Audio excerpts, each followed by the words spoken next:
Goosefeather's Curse. Chapter 6. Goosepaw, do you promise to uphold the ways of a medicine cat, to stand apart from rivalry between clan and to protect all cats equally, even at the cost of your life? Goosepaw bowed his head in the glittering light of the moonstone and tried to ignore the murmurs that came from the shadows. As always, the little cavern was full of watching eyes, voices whispering to him on the cusp of his hearing, dire threats and prophecies echoing around the stone walls. It seemed as if every cat in StarClan came here to pour their warnings into his ears. Warnings that he couldn't distinguish, that only made his pelt crawl and his tail fluff up with fear. "I do," he replied. "Then by the powers of StarClan, I give you your true name as a medicine cat. Goosepaw, from this moment you will be known as Goosefeather. StarClan honors the power of your sight, and we welcome you as a full medicine cat of ThunderClan." Cloudberry rested her muzzle briefly on top of his head and then stepped back. Goosefeather, Goosefeather, Goosefeather, whispered the unseen cats. Goosefeather winced, then Sagepaw cheered. "Goosefeather!" The air in the cave instantly felt warmer. Goosefeather blinked gratefully at the white-furred ShadowClan apprentice. "Welcome to life as a medicine cat, Goosefeather," meowed Chifeclaw of WindClan. His apprentice Hawkheart, who had received his full name at the last half-moon, nodded. Echo Snout sniffed. "I hope he doesn't get any fancy ideas about knowing as much as the rest of us," she muttered. Cloudberry raised her tail. "Goosefeather knows he'll never stop learning," she purred. Goosefeather fought down a flash of anger. "I can already do more than any of you. I see all the cats have gone before us and things that have not yet happened. You have no idea what powers I have." The voices grew louder inside his head, as if the unseen cats knew what he was thinking. Darkness, air, water, and sky will come together. He's a kitty pet. "Shut up!" Goosefeather screeched silently. "It's too much. I don't know what you're talking about." Sagepaw's mentor, Red Thistle, shook her dark ginger pelt. "Time to go home," she mewed. "I'm so cold I can't feel my paws." She limped out of the cave with Sagepaw beside her. Cloudberry nodded to Goosefeather, and he fled up the tunnel, pushing past the ShadowClan cats. The voices faded behind him, and he took deep breaths of the cold night air. He knew his gift was special, and that he had no choice but to serve his clan as a medicine cat. But here, far underground, in the shimmering light of the moon-bathed crystal, Goosefeather's gifts seemed more than he could possibly bear. "Great StarClan, are we out of borage already?" Cloudberry stuck her head further into the cleft in the rock and then withdrew it, sneezing. "Nothing but dust back there. You'll need to gather borage as well, Goosefeather." He rolled his eyes. "At this rate, I'll be bringing back half the forest," he meowed. "Can't I take one of the apprentices with me?"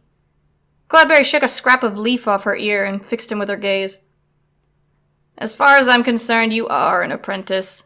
It was Dostar's idea to give you your full name, not mine." Goosefeather bristled. "I earned it. I saw the kitty pets attacking our patrol." The old white cat turned back to her pile of leaves. "Your visions are a gift from StarClan. Everything else will have to be learned. Now go fetch those herbs while they're still green." Goosefeather ducked through the ferns, which were turning brown at the tips as the weather cooled and the days grew shorter. In the clearing, the apprentices had just returned from a border patrol with their mentors. Goosefeather nodded to them, but they just stared at him. Goosefeather felt a flash of annoyance. Why did they treat him like an outcast? Didn't they understand how important his powers were? Even Moonpaw looked down at the ground as he walked past. "Don't start thinking you're better than us just because you got your name," hissed Rabbitpaw. "I heard that," growled his mentor, Mumblefoot. But he didn't make Rabbitpaw apologize. On the contrary, Mumblefoot shook his head as Goosefeather padded by. "Do all my clanmates resent my new name?" Goosefeather wondered. Larksong, her belly swollen with kits, blinked sympathetically at him. "Don't let them bother you," she whispered. "It's just taking everyone a while to get used to the idea of such a young medicine cat."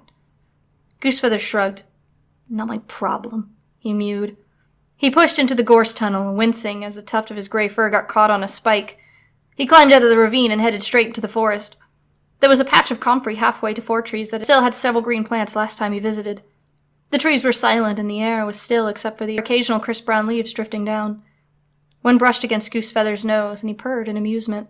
At first it had been alarming to watch the forest fade and turn brittle, but Cloudberry had reassured him that it would come back to life in New Leaf after the long cold moons of Leaf Bare.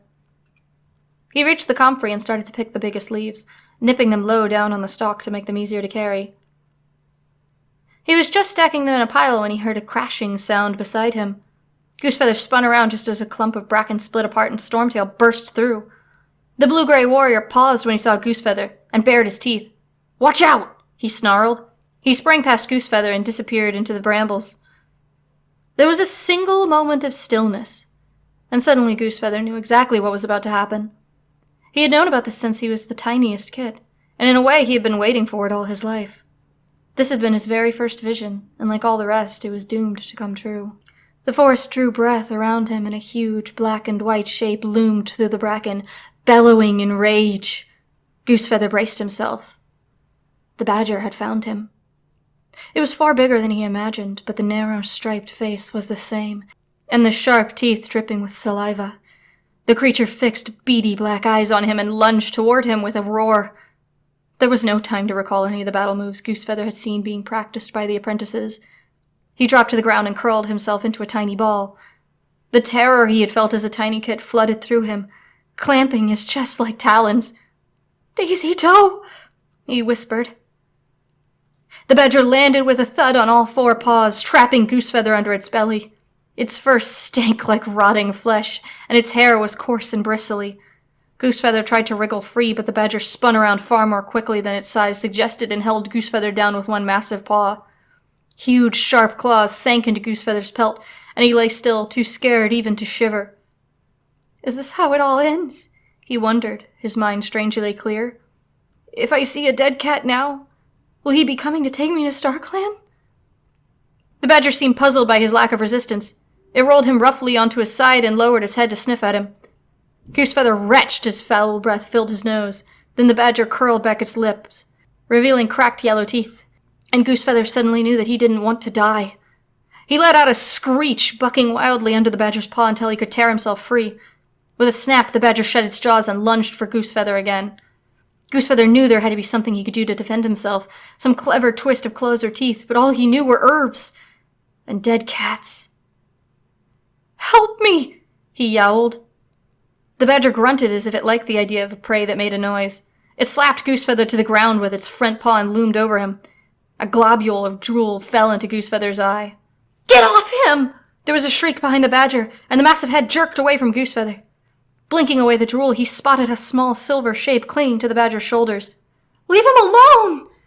"Moonpaw, what are you doing?" Goosefeather yowled. His sister didn't look up from jabbing her claws into the badger's neck. "Saving you, Mousebrain! Get out of here while you can!"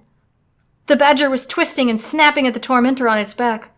One of its flailing front paws almost knocked Goosefeather off his feet, but he scrambled under brambles until he was out of reach.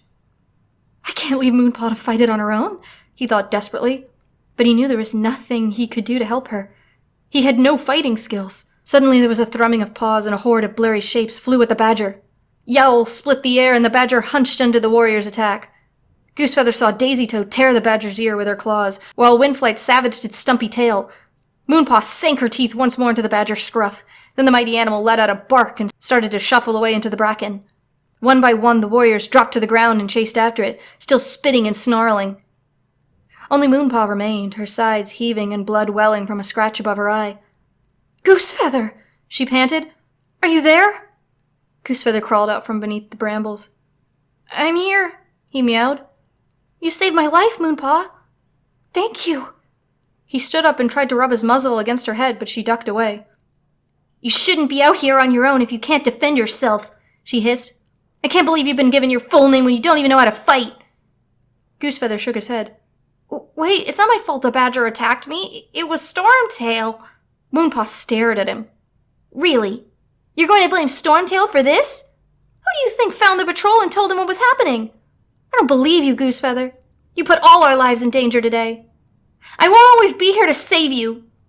Try living in the real world for a while, and learn to look after yourself." She brushed past him and bounded into the bracken, following the trail left by the badger.